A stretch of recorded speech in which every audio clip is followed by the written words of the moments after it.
जों बयबो मिथिगौ जे बर' थुनलाइ आफादनि मोनसे समनि गोख्रों आफादगिरि मुंख्लं बिनेस्वर ब्रह्म सार बिथांखौ दिनैनि सानाव बै समाव जोङो गावजों गाव मोनसे गोरोन्थि साननायाव माने जों खोमाना लादों आरो दिनै बिथांखौ बे फबनाय जायगायाव जोङो बे 25थि जे थैनाय सान बेखौ जों फालिदों।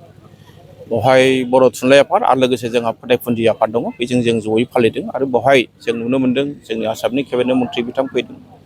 जोंनि बेवहाय गोरों गोरों सुबुंफ्रा बेवहाय बाहागो लाफैदों। जायगानि एमएलए लरेन्स इसलारि बिथाङाबो दङ, दुलाराय बर' फरायसा आफादनि लेङाइ आफादगिरि बिथांमोनहा दङ। दा बेनि गेजेरजों आरो लोगोसे बिथांनि न'खरनि मेडाम जोंहा बिथांनि अनजालि बिसि पुष्पारानि ब्रह्म बिथां दङ, सायरानि बसुमतारी बिथांनि बिनानाव बिथाङा बेवहाय बाहागो लादों।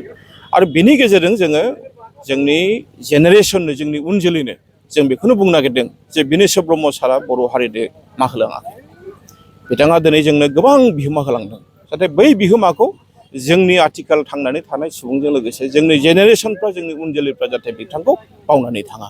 आरो आं बे बाथ्राखौ अराय सम बुंगोन, सान अखाफोर जेसेबां थागोन, हाथरखि जेसेबां थागोन, अब्लासिम जोङो बिनेस्वर ब्रह्म सारनि मुंखौ जोङो गोथाङै दोननो थाखाय जों लाखिगोन। बिथांल' नङा, बर' हारिनि जेसेबांनाखि जोंहा मुंख्लंफोर दङ बिथांमोनखौ जोङो जाहाथे रावबो बावगारा, बिनि थाखाय जों अराय सम खामानि मावलांगोन।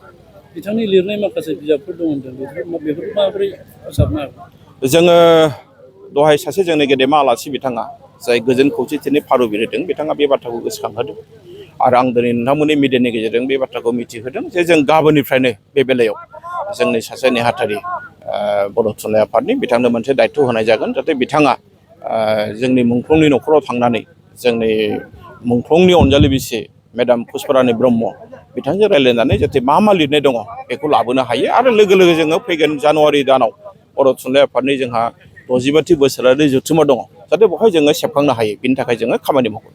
मुंख्लं बिनेस्वर ब्रह्मनि बे मांखसालि बे जायगाफोरा दासिमबो फोसाबजानायखौ नुनो मोनाखै आरो डेभेलप जानायखौ नुनो मोनाखै, बेनि सायाव माबायदि?